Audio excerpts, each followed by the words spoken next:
All right, hello everybody, and welcome to a special interview for Pastrami Nation, the Vita Pop Culture. My name is Nolan Smith. I'm the editor and co-founder of Pastrami Nation, and I'm excited today. Today we have the CEO of Mad Cave Studios, Mark London, here to talk about Mad Cave and their 10-year anniversary. Mark, welcome, sir. Thank you for having me, Nolan. How have you been? I've been good. How about you? Good. Busy, as you so eloquently put it. I mean, yes, it's our 10-year anniversary, so working hard to make a big splash this year. Fantastic. So let's go ahead and jump right into it. Mhm. So let's talk about an origin story. Unlike those you would find in your comics, Mad Cave Studio, that's a name that's been making waves in the comic book world for a while now. Can you take us back to the beginning? How did it all start? And what was the moment of inception for Mad Cave Studios? Mhm. Well, it's kind of like an interesting story in a sense because Mad Cave Studios was really something that I wanted to do, but not the way that it actually ended. What it ended up being, I mean, it was something completely different. And at the beginning, I wanted to tell stories. I'm a kid of the late '80s, so I grew up with Transformers, Teenage Mutant Ninja Turtles, He-Man, all that great stuff, video games, animation. I read a lot of novels back in the day, so I was like fascinated, but just like thinking, imagining, creating, and sure, life takes you different routes. I was on a path to just study business and work for companies or corporations and keep on doing all that stuff that sometimes your family thinks that's how they're going to be proud of you because you're doing those things. But it was never my thing. I mean, I'm grateful that my family pushed me to just go the business route of things because I've learned a lot. I got a certain skills that I have actually helped us now with Mad Cave. But one day I just woke up and I was nagging my wife like for the longest time, telling her like, listen, this is something that is not gonna go away. I mean, my passion, writing stories, writing scripts. What should I do? I don't want to be that guy that wakes up at 60 and basically just saw your life flashing before his eyes and be like, hey, I missed my chance. So my wife was like, you know what? If this is something that you really need to do, I'll support you. I'll support you. So let's go all in. So I was like, okay. So I got her blessing, but at first I really wanted Mad Cave to just something.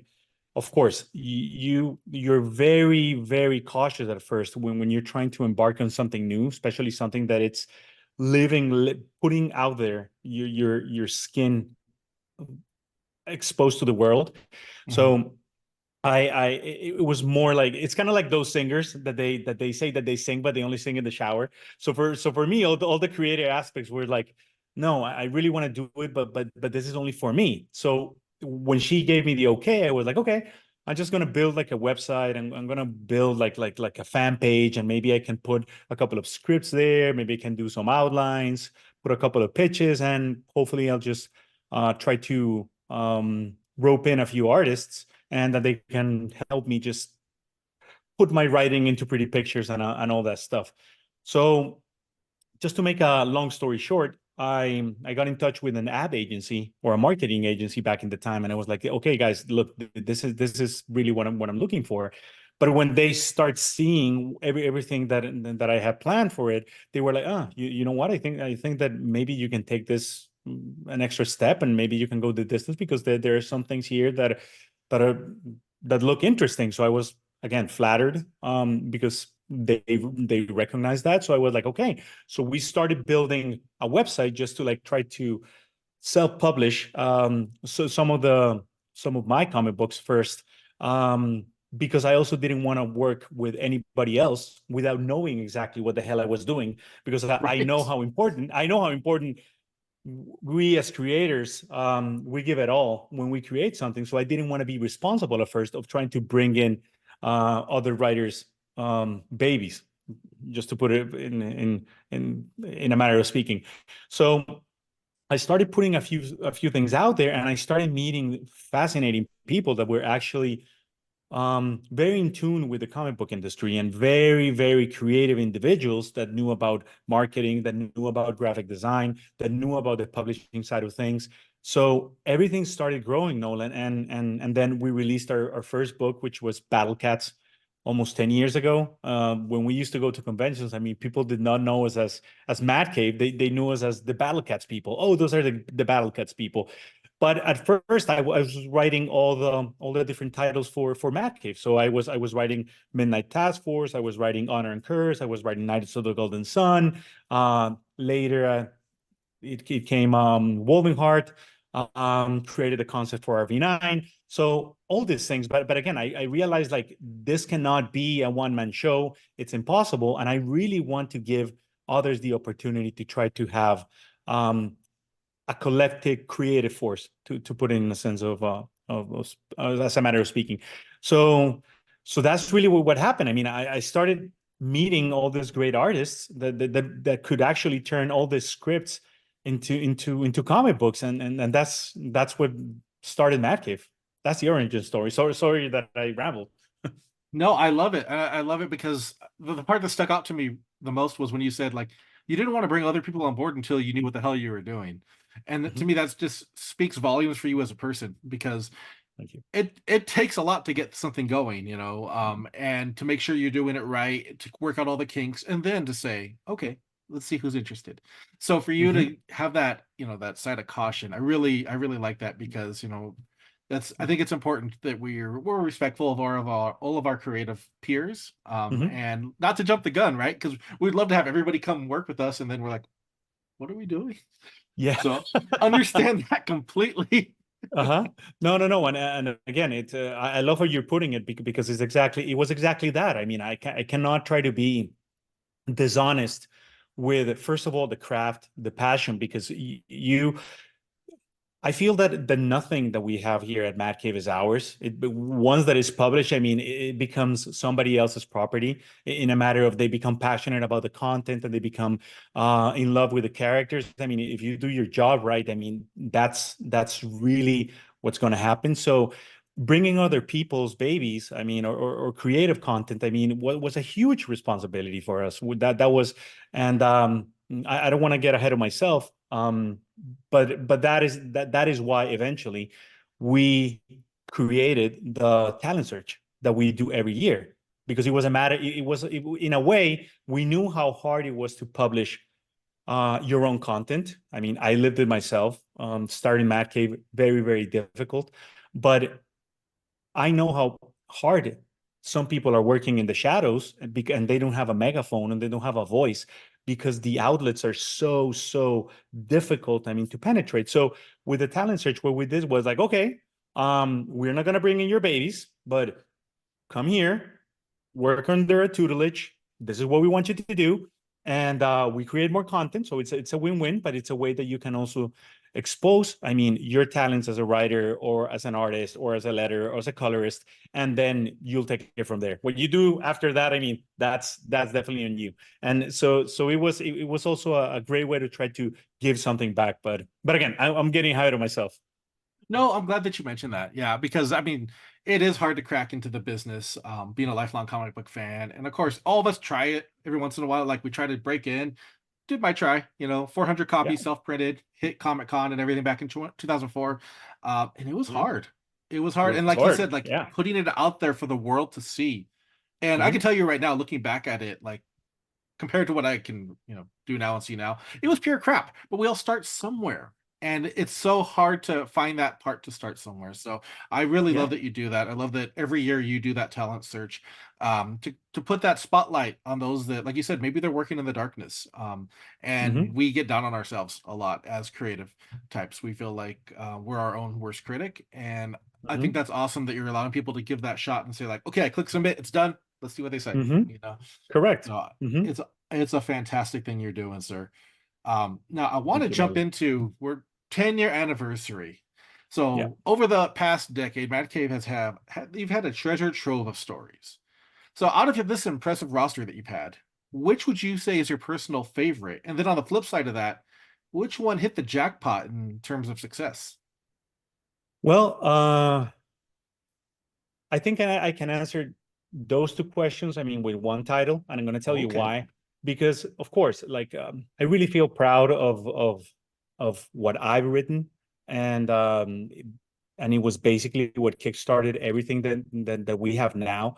But if I would have to shout out one book, it would have to be Nottingham. And Nottingham has been a monster of a book for us in a sense that, first of all, it's written and drawn by two talent search winners from our second year that we did the talent search. So it was kind of so it was kind of like lightning in a bottle, in a sense that when you're starting with comic books, you're always going to have those barriers of entry, like, okay, who are you distributed by, and who's writing this book, and who's working on this book, and oh, do I know the characters? So at first, in the first years at trying to build my cave from the ground, I mean, we used to hear that all the time. Are you who's your distribution partners, and okay, are your characters well known as Batman or Teenage Mutant Ninja Turtles? And be like, no, this is something that we created and we're passionate for. Oh no, and who's the artist? And who's the writers? I don't know, Raphael Albuquerque or Tom King writing it. And we were like, no, this is just your average Joe, just like that. We really care about this stuff, and we're trying to put it out into the world so somebody can see it. So going back to your question, Nolan, Nottingham was really something special because it was something that came out of the blue from two people that were, again, working in the shadows, really passionate about this, David Hassan and Shane Connery Volk, and it caught everybody by surprise. So it's dear to me because something that we really wanted for us to get out and for people to see out of the talent search, it actually bear fruit in terms of like, look, there are people in the shadows that are very talented that don't have a platform or don't have the proper stage. And there's an unknown IP that, sure, you might be a little bit aware of the legend of Robin Hood and all this stuff. And it's Nottingham is twisting the tail on its head. But how many times have we seen that?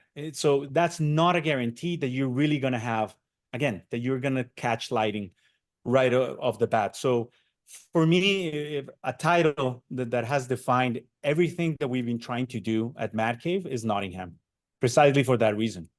I love that story. Nottingham, let me tell you, that was probably one of the first Mad Cave books I came across that it was hard to track down at the comic shops Yeah. because everybody was so excited for it. The buzz around it was Yeah. just huge, and I did track it down. Like, Mm-hmm. yeah, there's eBay. I tracked it down, Yes. and it was amazing. Like you said, it takes that classic trope of Robin Hood. We know the stories, but you get such a mature, violent Sure. story out of it, and I loved it. It was perfect for the comic book medium. Um, Mm-hmm. and it's so Mm-hmm. cool to hear because you have to feel kind of like a proud parent there because Yeah. these are talent show winners that you're showcasing that just like you said it caught fire and look at it Mm-hmm. now. So that's Yeah. fantastic. I didn't yeah, I was Yeah. excited to see what your choice would be. Yeah. So Yeah, but you know what? But it's also, I mean, I do have to shout out, I mean, our team at the time. I mean, Chris Fernandez, our publisher, he really fought hard for those guys, for David and for Shane, because I had something completely different in mind.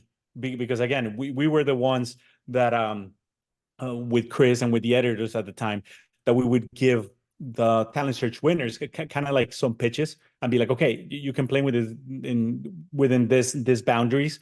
And Nottingham was supposed to be something different. And then Chris, first of all, he really fought hard for Shane, which I think that his art, his style, is also something going that Nottingham has going for it. And David basically just brought again the whole Robin Hood tale and and flipped it and well, it is so again it's also um a testament of having great people on your team that they're the ones that deliver the goods. So that was also something special. absolutely. No, thank you for sharing that. And if you guys have not checked out Nottingham, you need to go make sure you check that out. Go to your local comic shop and get that order, Mm-hmm. and you will not be disappointed. Now, next up, so it's kind of a hot button issue right now in the world. The surge of AI has been just like transforming landscapes in all art forms, and comic books are no exception. So, from Mhm. your perspective, what challenges do you think the comic book industry is going to be facing in this new AI-driven era? Yeah. Well, Matkey has a very firm position of no AI, and that is something that we are not going to endorse because, again, the comic book medium is very old. It's really what we like. It's sweat, blood, and tears, and a lot of fire, to an extent. So, yeah, AI is sure is the future, Nolan. It's a lot of people are using it. But the problem is that when you start infringing on other people's work, that's where I draw the line. And unfortunately, I've said it publicly on social media and on other interviews. Like if I get a submission and I catch somebody, I mean, using AI, I mean, I'm going to be the first one that is going to expose you, shut you down, because it's not fair to people that have been really, really working hard on this medium. I mean, putting food on their plates, trying to really, really take a stand about the medium, the industry as a whole. Making a comic book is very hard work. It's a collaborative effort that a lot of people take very, very serious. And that's why a lot of people, unfortunately, that they don't know comic books, they don't understand the amount of work that goes behind every single little detail. So when you have a tool like AI, which I get it, okay, for research, if it tried to make our world better, of course, I'm going to be the first one that is going to be on board. But if you're going to take money away from families, then I'm going to be an advocate against the tool. And you know what? The thing is that a lot of people think that if they use AI and the way that they're trying to portray it, I mean, editors have become very, very savvy and they can understand and they can see right through it. You would just see when something is written by AI, or you can see when something is just like Photoshop by AI. The technology is not there yet. We might have a little bit of a problem down the line, but again, you have to meet deadlines. You have to be on top of it, and when you've been doing this for so long, you start picking up a certain tendencies and certain ticks, by the way, or like when you play poker, you start reading certain faces that you're like, there's something really off about here. Sure, a lot of artists are now digital, and sure, that helps a lot. It has improved a lot, but still, the artists need to be behind the operation. I think that the human element still needs to interact. I mean, call it a pencil, call it a stylus or whatever, or even the keyboard. So those are little things that eventually, sure, are gonna get hard. I'm sure that they're hard, but again, um, I don't know. It's gonna be tough, but we don't endorse it because I don't think it's fair. I agree. And you nailed it right there. So I've talked to my students about this before. I'm an educator, and we can spot it a mile away, right? You can spot Yeah, when something's AI. But the one thing that AI can never mimic, at least right now, is the human element. And like you said, it correct. could be the pen or the pencil, it could be the emotion. You know, if Yes. like Will Eisner would not have created what he created with AI. Like the man dripped emotion into his stories. Mhm. And paved the way for generations now to say like, wow, look at everybody that came Mhm. before us. Look at the Jack Kirby's and look at all they did. And now it's my turn. Mhm. And you Mhm. nailed it when you said it's not easy. Writing and creating comic books is a massive process if anybody's wondering. There's a lot that goes into it, and it's not always just a writer and an artist. Like you mentioned, there's Mhm. the letterers, there's colorists, there's Yeah. every part of it, graphic design, editors. And I agree, AI is it's a Mm. cheap way to get there. I agree that AI can be a good research tool for working on a project, but then you need to put in the work because everybody Correct. else is. So I fully agree with you on your stance on Yeah. that. I just had to bring it up because it's everywhere. We're seeing it blow up Yeah. everywhere. Everybody has their form of AI now, and you're like, we really Yeah. need it. Mhm.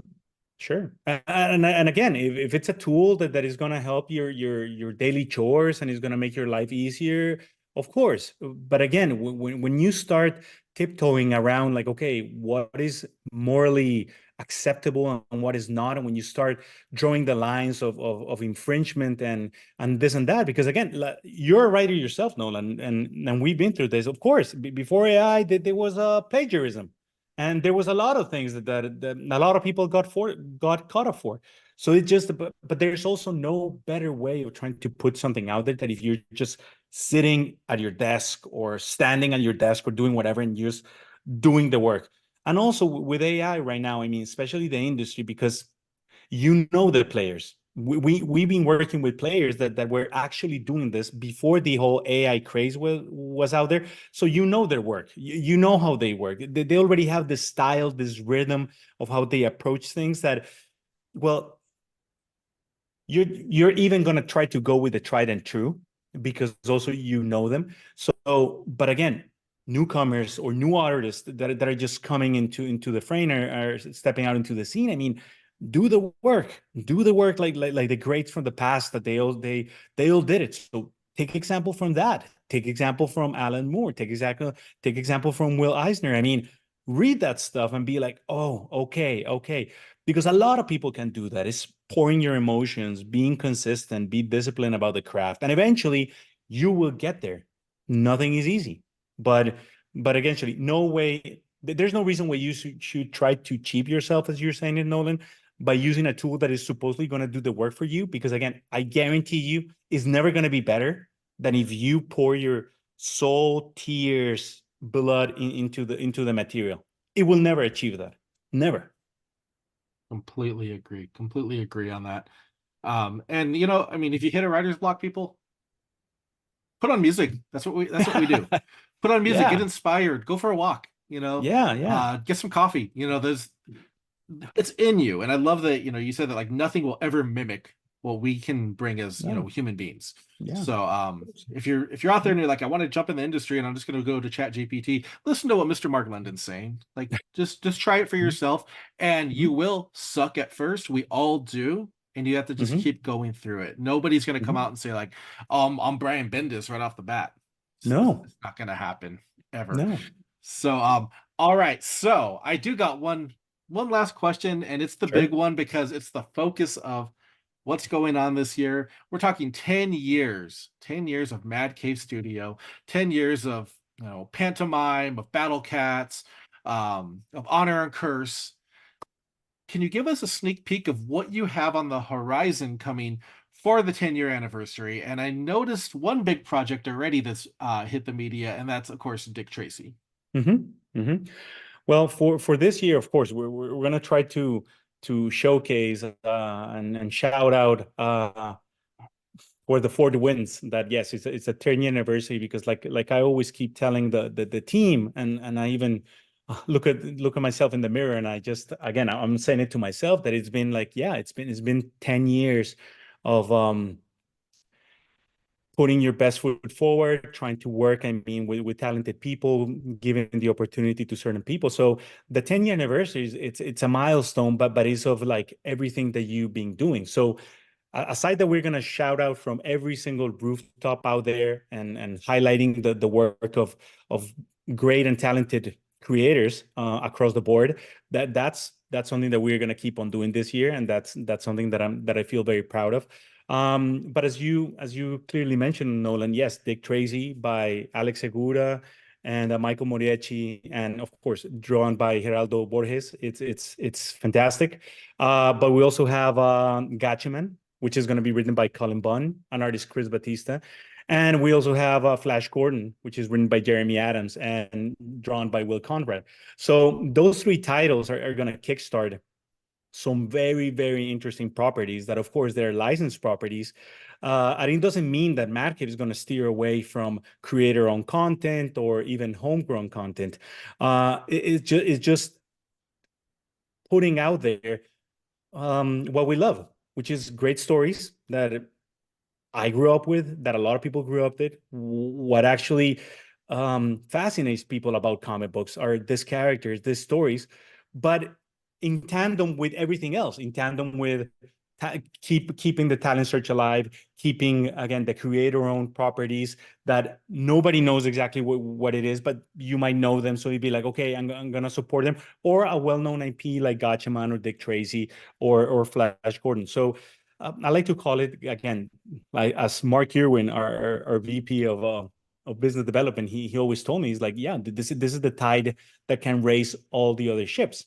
So having these licenses, having more creator-owned work, homegrown work, is not only going to highlight everything that we've been doing up to this point, which is the 10-year anniversary milestone, but it's actually setting out or giving you a glimpse of what the future holds.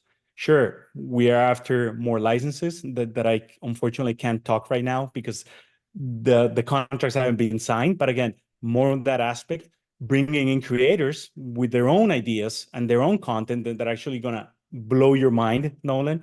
So that is something, and also highlighting our Maverick imprint, which is our YA imprint, and our Paper Cuts imprint. We have something in the works for education, which I know that you're a fan of. So that is something that we want to give middle graders or the young ones, because I think that those are your future. Those are the voices of the future. So again, everything that we do here at Mad Cave is the publishing side of things first, is the content first, it's a lot of people, they get enticed about thinking about the Hollywood and the video game and the animation. I'm not gonna lie, because I also dream with that stuff. If your content can transcend the medium, fantastic.